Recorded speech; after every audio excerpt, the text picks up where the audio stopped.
je leur dis, Recording is on. j'étudie comment les fruits mûrissent. Et alors là, je suis passé on va dire, du petit intello à celui qui comprend rien à rien, puisque on me dit, mais les fruits, pour qu'ils mûrissent, on n'a qu'à les mettre au soleil.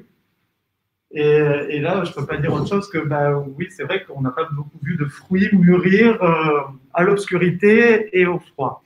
Alors, c'est un sujet, en plus, je pense, qui intéresse tout le monde, les fruits, la maturation des fruits, parce que c'est bien d'en manger, parce que c'est bon, et on a même des injonctions qui vont dans ce sens-là. On nous dit qu'il faut manger 5 fruits et légumes pour être en bonne santé. Alors pourquoi il faut manger 5 fruits et légumes? Parce que ça a des vitamines, parce que ça a des antioxydants, et donc pour nous, êtres humains, c'est pas mal d'avoir des antioxydants, ça peut être anticancérigène. Il y a des fibres pour la digestion, c'est bien aussi. Et en plus, pendant qu'on mange des fruits, on ne mange pas des cochonneries, on ne mange pas de sucre. Enfin, en tout cas, un peu moins de bonbons, on mange un peu moins de gâteaux, on mange peut-être un peu moins de protéines. Et donc, on a ces messages-là qui circulent, dont on est abreuvé tous les jours. Mais manger des fruits et légumes, c'est pas toujours facile, 5 fruits et légumes. Alors, il y en a qui ont pris leur parti de dire que, oui, c'est pas si compliqué, en fait, de manger 5 fruits et légumes par jour, liqueur de prune, liqueur de poire. Mais en fait, ça compte pas vraiment. Il y en a qui disent que ça, je m'en étais arrêté, c'est que ces injonctions, elles sont pas toujours évidentes à respecter. Parce que parfois, voilà, il y a des fruits, ils sont pas très bons, on n'a pas trop envie de les prendre. Nous, en tant que consommateurs, quand on choisit nos fruits, pour beaucoup, en tout cas de consommateurs, ils veulent des fruits qui vont être attirants, au moins visuellement au début. Parce que quand vous êtes au supermarché, et que vous devez choisir vos fruits et légumes, malheureusement, vous ne pouvez pas tous les goûter pour les choisir. Donc, vous allez vous baser plutôt sur l'aspect. Il y en a qui trouvent les fruits et légumes parfois un petit peu chers. Il y en a qui ne savent pas exactement ce que c'est qu'une portion. On nous dit 5 portions, mais selon les portions, c'est compliqué. Donc, on veut des fruits qui soient faciles à manger aussi, qui soient facilement accessibles à cuisiner, facilement accessibles aussi aux enfants. Donc, on a en fait plein d'injonctions qui sont parfois contradictoires. Et puis, alors, nous, on entend plusieurs choses. On entend qu'avant, c'était meilleur, qu'ils étaient meilleurs quand on les cueillait dans notre jardin, que quand on va les cueillir chez le maraîcher à côté de chez nous, ils sont meilleurs qu'ils viennent de l'autre bout du monde et que là, ils sont pas très bons. Que parfois, on entend que les variétés anciennes sont meilleures. C'est quoi une variété ancienne? Comment on définit ça? Et c'est un petit peu tous ces aspects-là qu'on va décrire aujourd'hui. Et c'est un peu ces aspects-là, on va essayer de comprendre pourquoi les fruits, ils sont pas forcément à la hauteur de nos attentes. Et qu'est-ce que nous, en tant que chercheurs, on fait pour essayer d'améliorer ça, pour, on va dire, les rendre un peu plus en fonction de nos attentes. Alors, je voulais vous montrer cette diapo, déjà pour vous faire un petit bilan, pour que vous puissiez bien voir que les fruits, même si vous en consommez, vous, en tant qu'individu, au marché, chez votre producteur local, il y a beaucoup d'exportations. Et vous voyez qu'entre 2006 et 2016, l'exportation des fruits a beaucoup augmenté. Donc, si l'exportation augmente, l'importation des fruits et légumes augmente aussi. Donc, on a un flux de ces fruits, voilà. On a un flux de ces fruits et légumes frais qui est très, très important et qui va un petit peu de toutes les régions du monde vers toutes les autres régions du monde. Et donc, ces fruits et légumes, il va falloir les transporter. Il va falloir les faire les transporter d'un continent à l'autre par différentes voies de communication. Ça peut être le bateau, ça peut être les avions. Par exemple, vous avez déjà vu au marché ce qu'on appelle les mangues avions, qui sont prêtes à être consommées, qui ont été cueillies à une maturité plus importante que les mangues qui ne sont pas avions, mais du coup qui ont circulé par avion. Et puis on a des mangues moins chères, elles qui n'ont pas pris l'avion et qui ont un processus de maturation qui va se faire en dehors de la plante et que vous pourrez donc acheter le jour J et le consommer un petit peu plus tard, ce qui n'est pas forcément le cas des manganons. Donc, il va falloir prendre en compte tout ça lorsqu'on va produire des fruits. Et finalement, la chaîne de production des fruits, eh ben, elle est pas toute simple. Elle est toute simple quand vous allez chez votre producteur, c'est-à-dire que vous cueillez, et vous payez et vous mangez. Là, c'est ça, mais ce n'est pas la majorité. Au début, il y a des personnes, des semenciers, qui vont produire des graines. Il y a des personnes qui vont vendre ces graines aux agriculteurs qui vont produire. Une fois qu'ils vont produire, les agriculteurs, dans la majorité des cas, ils vont les vendre. Ils vont faire soit de la vente en gros, soit en collectivité, et il va y avoir un conditionnement de ces fruits, qui vont ensuite être distribués par différentes voies. On a vu bateau, avion, train, voiture, enfin camion plutôt. Puis ça va être vendu au détail ou vendu en restauration. Donc on a différents acteurs qui ont différents intérêts et qui vont rechercher différentes choses dans ces fruits et légumes. On a le producteur qui, lui, va vouloir des plantes qui résistent aux maladies, puisqu'il n'a pas envie que sa plante soit morte avant d'avoir produit ses fruits et ses légumes. Il veut quand même des plantes qui produisent des fruits qui vont être achetés par un distributeur après. Et il veut des plantes qui soient productives. Pourquoi ça revient? S'il ne vend pas, s'il ne produit pas assez de fruits, les revenus ne sont pas assez importants. Les distributeurs, eux, tout ce qu'ils veulent, c'est amener le fruit du point A au point B. Parfois, le point A et le point B sont très éloignés, donc il va falloir des fruits qui mûrissent pas trop vite, parce que s'ils mûrissent trop vite, ils vont arriver sur le marché, arriver sur l'étalage, abîmés. C'est beau, ils vont pas être, ils seront parfois pourris, et nous, en tant que consommateurs, on ne va pas vouloir les acheter. Donc, il va vouloir des fruits qui sont assez fermes, qui ne pourrissent pas trop vite, pour éviter ce qu'on va faire. Ah oui, merci.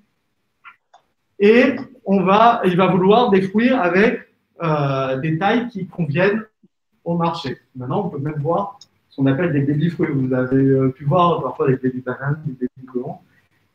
Et il va falloir répondre. Et enfin, il y a à l'arrivée des consommateurs. Et nous, qu'est-ce qu'on veut? On veut des fruits avec ce qu'on appelle des qualités organoleptiques qui nous plaisent. C'est quoi les qualités organoleptiques? C'est ce que vous voyez ici sur cette diapo. Ça va être tout ce qui va éveiller un peu nos sens. Il va y avoir la couleur. Lorsqu'on va sentir le fruit, donc il va falloir que le fruit produise des arômes. Lorsqu'on va le goûter, on veut qu'il ait du goût, ce fruit. On ne veut pas qu'il soit trop mou ou trop dur. Il y en a qui préfèrent mou, d'autres dur. Et ça dépend. On veut qu'il ait aussi des valeurs nutritionnelles. C'est-à-dire qu'il nous fasse du bien pour la santé. Et on veut qu'il soit agréable en bouche. On veut qu'il y ait une certaine texture. Les intérêts des produits, des semenciers, les variétés que vont produire les semenciers vont dépendre de. Je l'ai eu. Est-ce qu'ils s'adressent aux producteurs qui s'adressent aux consommateurs? Et les semenciers, ils ne souhaitaient pas forcément produire des variétés qui n'avaient pas de goût. Identifier la priorité des consommateurs est quelque chose d'assez compliqué. Parce que déjà, c'est assez récent qu'on s'intéresse à l'origine de nos fruits. La façon dont. Excuse-moi, je suis désolé, mais il y a quelqu'un qui a gardé le micro ouvert. C'est extrêmement désagréable. Merci de le fermer. La façon dont on produit les fruits, le bio, c'est quand même pas si ancien que ça. Et la priorité des consommateurs, elle dépend de son propre goût aussi. Et ça dépend des régions du monde. On ne va pas aimer on n'aura pas la même sensibilité aux mêmes qualités organoleptiques, qu'on soit en Europe du Nord, en Europe du Sud ou en Amérique, par exemple. On va aimer certains types de fruits. Et ça, c'est compliqué pour les semenciers d'appréhender ça. D'autant plus que, après, il va falloir identifier, lorsque vous aimez Par exemple, nous, on aime les fruits plutôt avec une certaine teneur en acidité, avec tel arôme. Il va falloir identifier dans les variétés qu'on cultive, les variétés du coup que les semenciers doivent produire, il va falloir identifier quelles sont les molécules responsables de ces arômes-là qui plaisent peut-être aux Européens, mais pas aux Américains, ou l'inverse.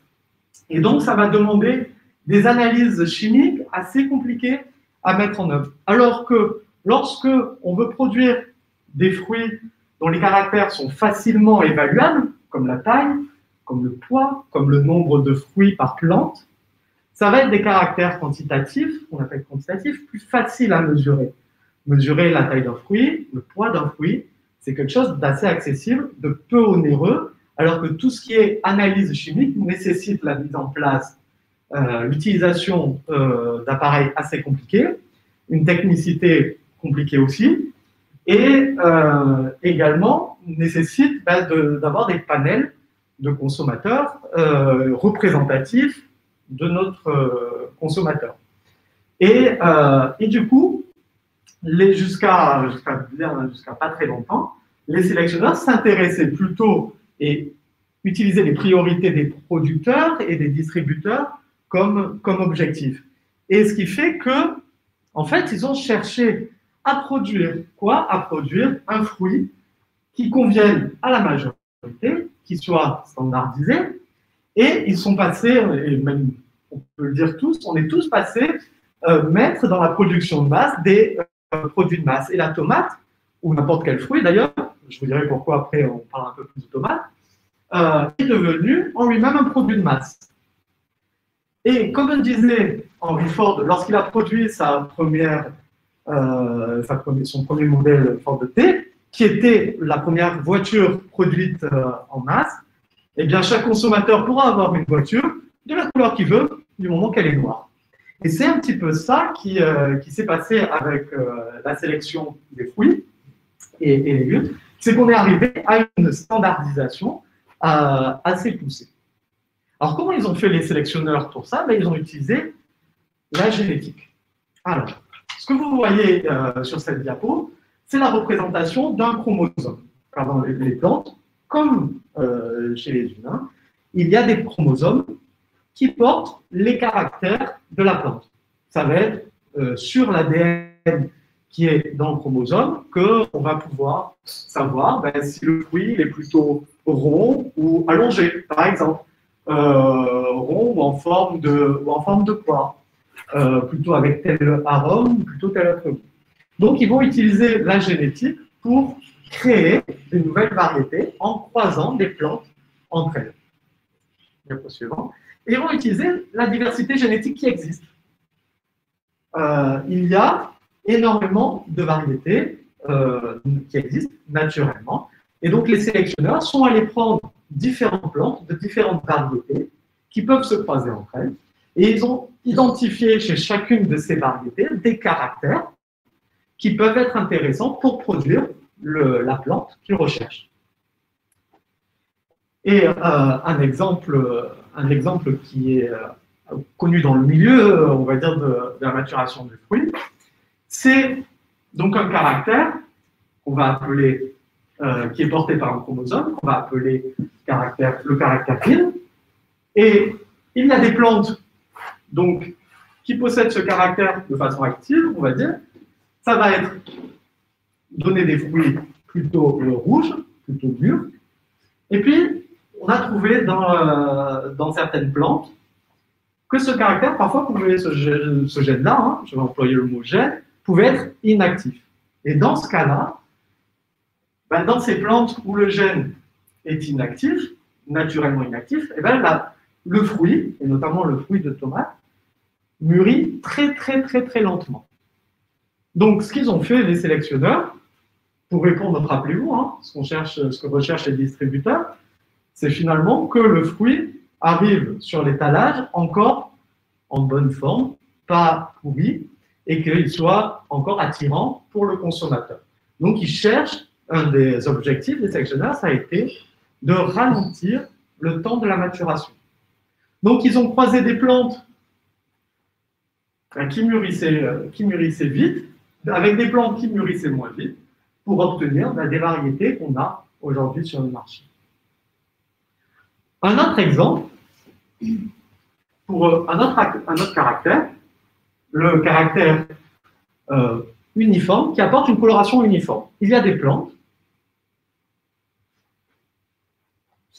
qui ont une maturation qui n'est pas uniforme. Vous voyez sur la photo du haut que le fruit présenté ici est plutôt vert foncé et en haut et vert clair en bas. Et ça n'a pas été ce qu'on a recherché à faire, ce que les sélectionneurs ont recherché à faire, c'était d'avoir plutôt des fruits de couleur uniforme. Pas vert d'un côté, rouge de l'autre. Donc, ils sont allés rechercher plutôt des variétés qui étaient de couleur uniforme, qu'ils ont croisées avec d'autres variétés pour amener ce caractère-là. Donc, ce caractère-là, uniforme, on va dire, coloration uniforme, ben maintenant se retrouve dans la majorité des tomates que nous avons. Voilà. Avec des conséquences non négligeables, puisqu'on s'est rendu compte, par exemple, que, en fait, grâce à ce caractère-là non uniforme, on avait le développement d'arômes plus important que quand on avait quelque chose d'uniforme. Parce que ce qui est responsable de cette coloration vert foncé, c'est ce qu'on appelle des précurseurs, c'est-à-dire que ce sont des molécules qui vont servir ensuite à produire des arômes. Alors forcément, quand on enlève ce caractère, qu'est-ce qui se passe? Eh ben, on a moins de précurseurs, donc on a moins de potentiel pour fabriquer des arômes. Mais ça, quand les sélectionneurs ont commencé à utiliser la génétique, ne le savaient pas forcément. Alors, on va rentrer un petit peu plus en détail maintenant dans l'étude des fruits et un peu dans ce que je fais et les objectifs de ma recherche. Et pour cela, j'ai besoin d'introduire une notion qui est la notion de fruits dits climactériques et non climactériques. On classe les fruits en fonction de leur maturation. Il y a donc des fruits qui sont dits climactériques et des fruits non climactériques. Alors vous allez dire, oui, c'est bien bon, mais qu'est-ce que ça veut dire climactérique et non climactérique? Ben, vous avez tous expérimenté ça. Si vous achetez une banane pas très jaune, encore un petit peu verte, vous l'achetez, vous l'amenez chez vous, qu'est-ce qui se passe quelques jours après? Elle devient jaune. Alors, soit vous la consommez, soit vous attendez encore, et puis elle va continuer à mûrir, alors qu'elle a déjà été cueillie. Donc ça, c'est climactérique. Un fruit non climactérique, par exemple les agrumes, ou l'ananas, ou tout ce que vous voyez ici, ben, vous avez peut-être remarqué que si vous achetez un citron, ben, vous pouvez quand même le garder assez longtemps. À la rigueur, il va un petit peu sécher, mais vous pourrez toujours faire un jus de citron, même plusieurs jours après. Ben, ça, ce sont des fruits, ce qu'on appelle des fruits non climactériques. Et les fruits climactériques, donc qu'est-ce qui fait dans leur physiologie qui continuent à mûrir? Eh bien, c'est parce qu'ils produisent une molécule, ils produisent naturellement une molécule qui s'appelle l'éthylène. Et cette molécule-là, qui est très fortement produite au moment où la maturation commence, ben, va continuer à être produite même une fois que le fruit a été détaché de la plante. Donc, cette molécule-là, qui est une molécule gazeuse, soit dit en passant, et ça a des conséquences sur votre fruitier, vous allez voir pourquoi, et ben, elle va permettre à la maturation de continuer.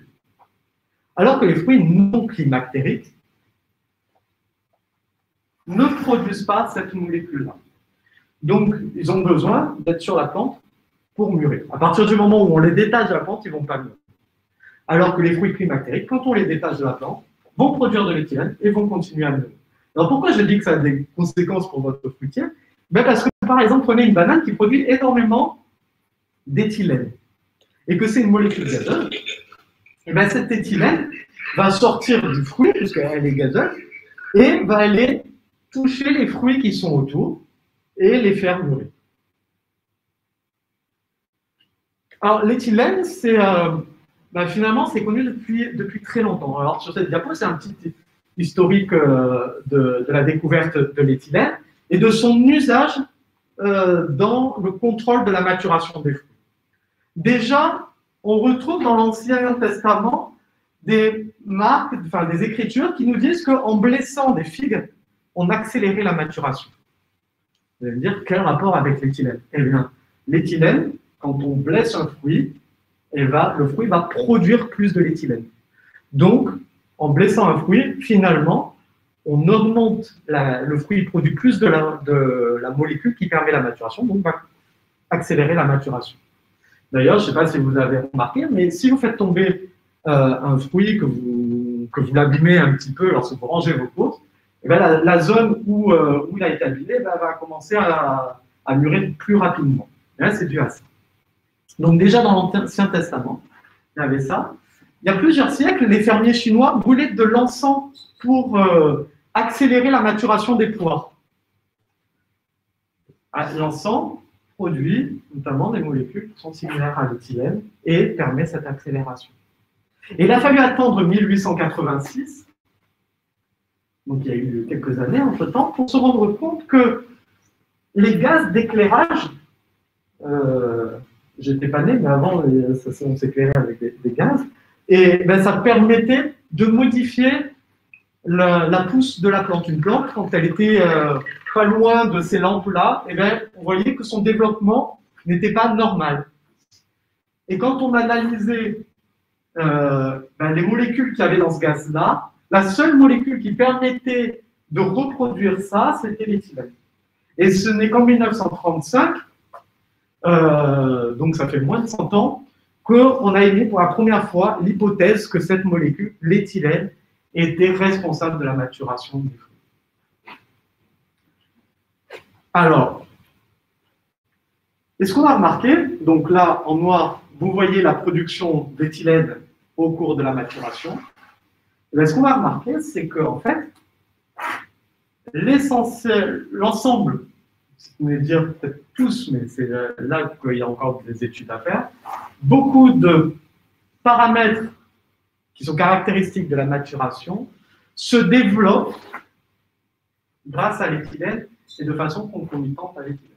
Par exemple, la production de caroténoïdes. Les caroténoïdes, c'est quoi? C'est les petites molécules qui permettent, ce sont des pigments, qui permettent de donner à la couleur. Le changement de texture, le fait que les fruits se ramollissent, c'est aussi grâce à l'éthylène. Alors l'éthylène, en fait, c'est une toute petite molécule que la plante perçoit, qu'elle ressent. Comme nous, on sent les odeurs, la plante, elle sent l'éthylène qu'elle a produite elle-même. Et l'éthylène, elle va permettre de synthétiser, elle va intervenir dans la synthèse des acides et des sucres. Et donc, ça va permettre de développer le goût du fruit.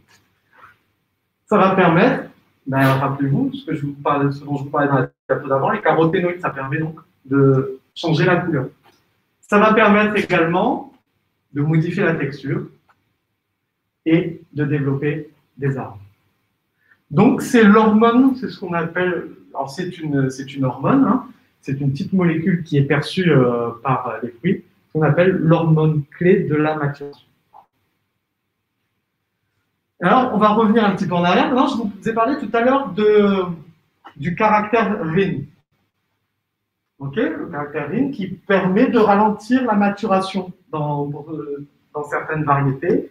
Ça permet de ralentir la maturation. Et ce caractère, on l'a mis, on a croisé des plantes pour introduire ce caractère dans les nouvelles variétés qu'on consomme.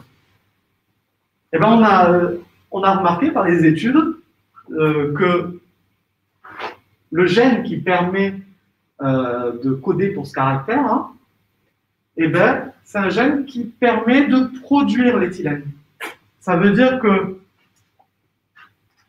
les plantes qui n'ont pas le caractère RIN, donc les plantes qui mûrissent très lentement, en fait, elles mûrissent très lentement parce qu'elles produisent très très peu d'éthylène. Et du coup, vous avez compris par rapport à ce que je disais avant que si on n'a pas beaucoup d'éthylène, on n'a pas beaucoup de goût, on n'a pas beaucoup de couleur, on n'a pas beaucoup de texture, on n'a pas beaucoup d'odeur. Donc, on vient avec une arme massive, on va dire, de contrôle de la maturation pour tout ralentir. Alors, c'est une des façons de contrôler la maturation. Mais on ne s'arrête pas là. Ça, c'était l'aspect génétique. Il y a également un contrôle de la maturation qui se fait par un contrôle de l'environnement.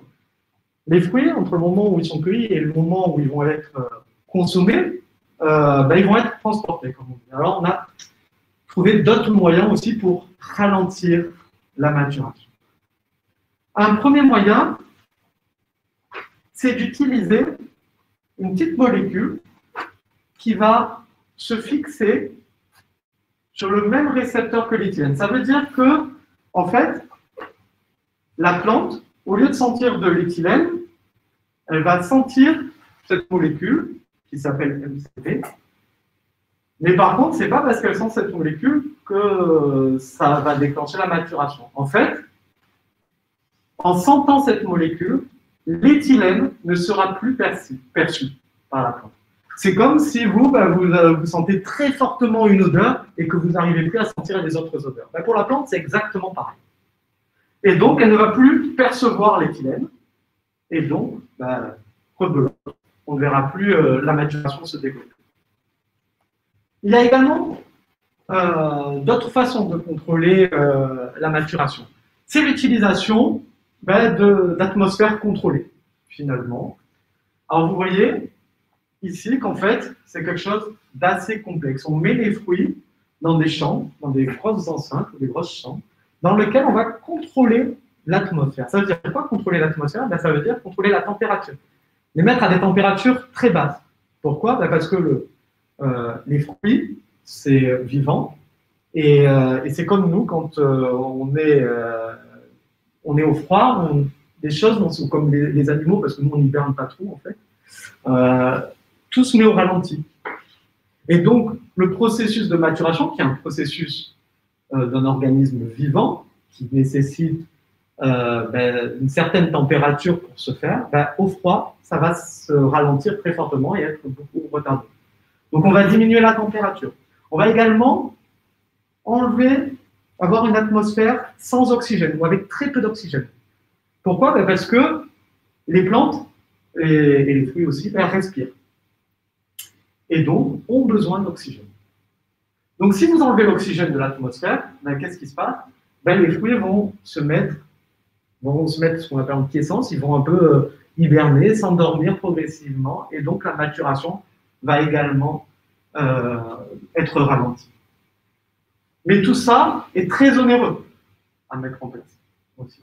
Et puis, encore une fois, tout le processus de maturation est arrêté. C'est-à-dire que quand on met au froid ou qu'on enlève l'oxygène, en fait, c'est tout ce qui est important pour produire l'odeur, pour produire le goût, pour modifier la texture qui est modifiée, pas seulement un paramètre. Donc, quand on contrôle la maturation en modifiant l'atmosphère, il se passe un petit peu la même chose que par les outils génétiques, c'est-à-dire qu'on va bloquer tous les aspects qui sont normalement développés. Donc moi, qu'est-ce que je fais dans tout ça? Vous allez me dire. Eh bien, moi, j'essaye au lieu de travailler en amont, c'est-à-dire de chercher à identifier des caractères qui pourraient tout modifier, je vais essayer d'identifier plutôt des gènes, donc des petites portions de chromosomes, qui vont contrôler uniquement un aspect, et pas tous les aspects d'un coup.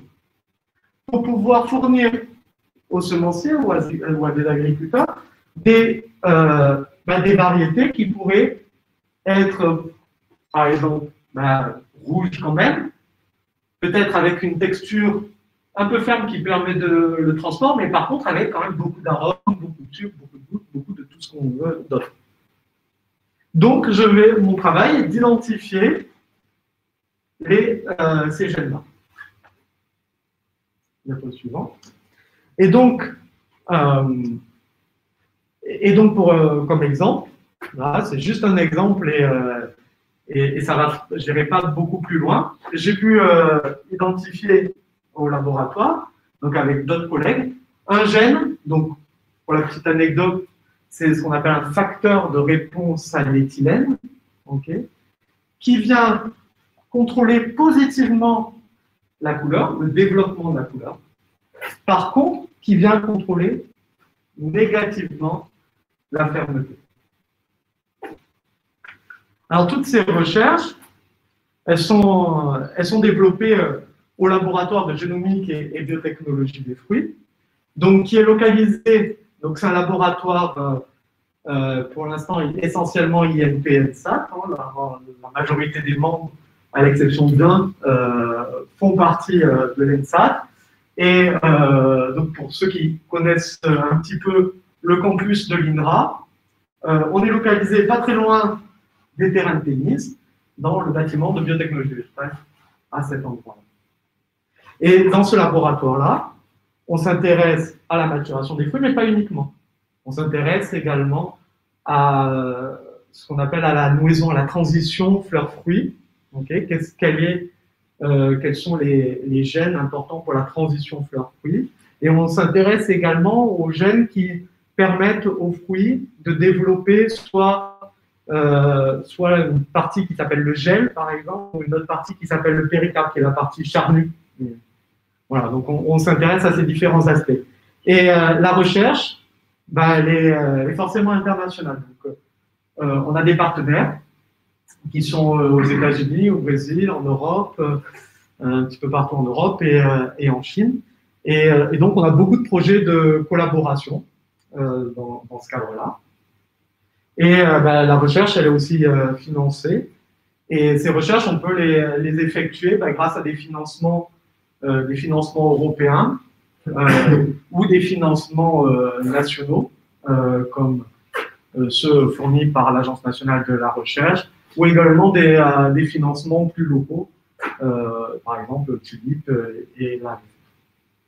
Voilà ce que je voulais un petit peu partager avec vous aujourd'hui.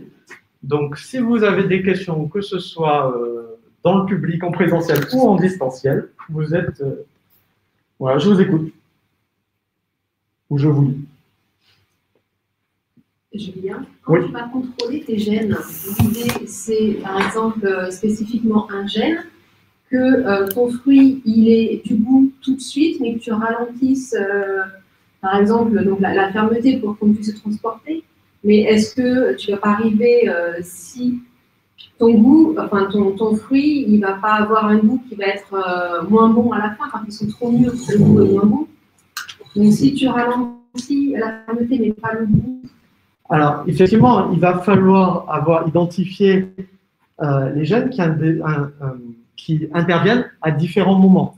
D'accord? Et il va falloir, parce que les gènes auxquels moi je m'intéresse, pour l'instant, je ne sais pas à quoi ils servent. J'imagine qu'ils servent dans ces différents aspects.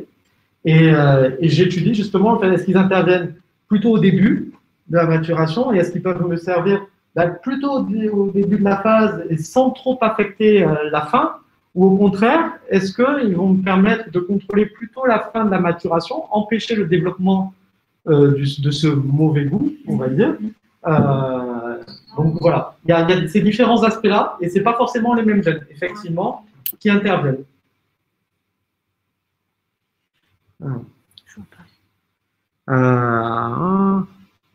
Est-ce qu'il y a des questions en chat? Est-ce que d'autres caractères de goût que la balance sucre-acide sont étudiés? Ah oui, il y a aussi ce qu'on appelle les arômes. Donc il y a le sucre et l'acide qui interviennent, mais il y a aussi les arômes qui sont des molécules, en fait, pour la majorité cycliques. Et il y a aussi ça qu'il faut qu'on regarde. C'est-à-dire quand on va étudier un gène, on va regarder un petit peu les différents aspects. Alors, le plus simple, et là, j'en reviens un petit peu à ce qu'on disait au début, le plus simple, ça va être la couleur, on va vite le voir. Ça va être la taille, on va vite le voir. Le temps de la maturation, on va vite le voir. Le sucre, c'est assez facile à mesurer. Par contre, tout ce qui est arôme, ça va demander de l'expertise et des compétences qui nécessitent qu'on fasse appel à des partenaires. Et c'est pour ça qu'on a des partenaires, parce que si on veut appréhender un modèle dans sa complexité, ça veut dire qu'il faut différentes expertises, différents niveaux d'expertise et différents outils pour les appréhender. Et donc, malgré la richesse qu'on a au laboratoire au point de vue expertise, on n'a pas toutes les expertises, c'est normal, et puis on n'a pas tous les outils, on ne peut pas être expert dans tout. Donc à ce moment-là, on travaille avec d'autres collègues.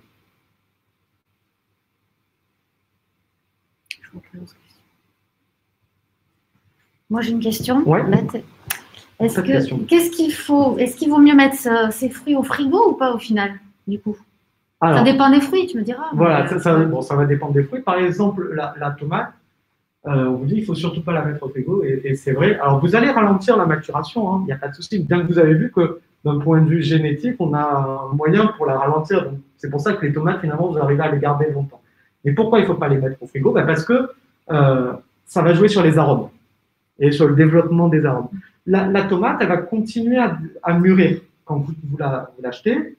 Vous l'amenez chez vous, vous la mettez dans votre saladier, elle va continuer à mûrir et continuer un petit peu à développer ses arômes malgré tout. Même si on a essayé de ralentir, il y en a quand même un petit peu qui est produit. Par contre, si vous la mettez au frigo, là, vous arrêtez encore plus, vous arrêtez tout. Et la difficulté en plus, c'est que quand vous sortez vos fruits du frigo, c'est quand même pas quelque chose de normal, on va dire, pour le fruit. Et ça peut entraîner, je termine en anglais, ce qu'on appelle le chilling injury. Donc, c'est une blessure due au froid, en gros. Et c'est pour ça que parfois, il y a des fruits qui supportent vraiment pas bien le froid. Ça veut dire que c'est pas réversible, en fait. C'est-à-dire On peut penser, typiquement, je pensais aussi à la molécule que tu mets qui va se mettre à la base de l'éthylène. Si tu enlèves cette molécule, l'éthylène peut se remettre et ça peut continuer à mûrir. Oui, alors après, c'est assez stable. Cette molécule-là, elle est assez stable. C'est une molécule gazeuse aussi qui va être, au bout d'un moment, relarguée aussi. Donc, ça dépend des stratégies. Ça peut être un réversible. Mais effectivement, à partir du moment où votre fruit il est affecté par le froid, par exemple, où ça a créé des dommages, là, ça va être irréversible. Ça dépend des techniques utilisées. Alors, une question. Est-ce que des producteurs locaux de fruits, par exemple, font appel à vous au sujet de la maturation de leurs produits? Alors, on a des partenariats, effectivement, certains partenariats privés. Alors, pas forcément des petits producteurs, ça peut être des coopératives, effectivement. Et il y a eu par le passé des partenariats, justement, sur l'utilisation de cette petite molécule dont on parlait qui vient remplacer l'éthylène. On a eu des partenariats pour savoir à quel moment il faut l'utiliser, dans quelle concentration, dans quelle quantité, dans quelles conditions, est-ce qu'on rajoute du froid, est-ce qu'on ne rajoute pas du froid. Et voilà, mais là, du coup, c'est plutôt des grosses structures, des coopératives.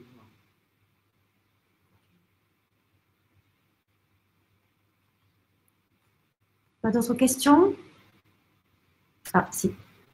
Alors, sans parler de frigo, de blessures, est-ce que le goût des fruits ne vont qu'en s'améliorant après récolte? Ne sont-ils pas meilleurs au moment de la récolte? Oui, alors ça dépend, vous avez compris que ça dépend aussi des fruits.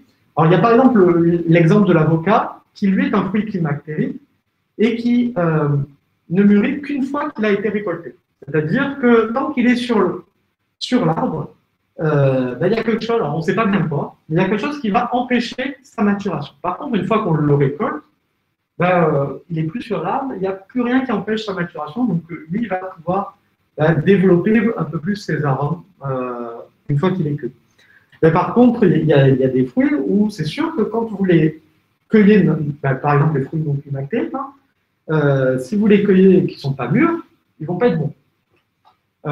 Et ensuite, même parmi les fruits climactériques, on voit que la maturation, elle ne va pas à la même vitesse sur l'arbre, sur la plante, qu'une fois cueillie.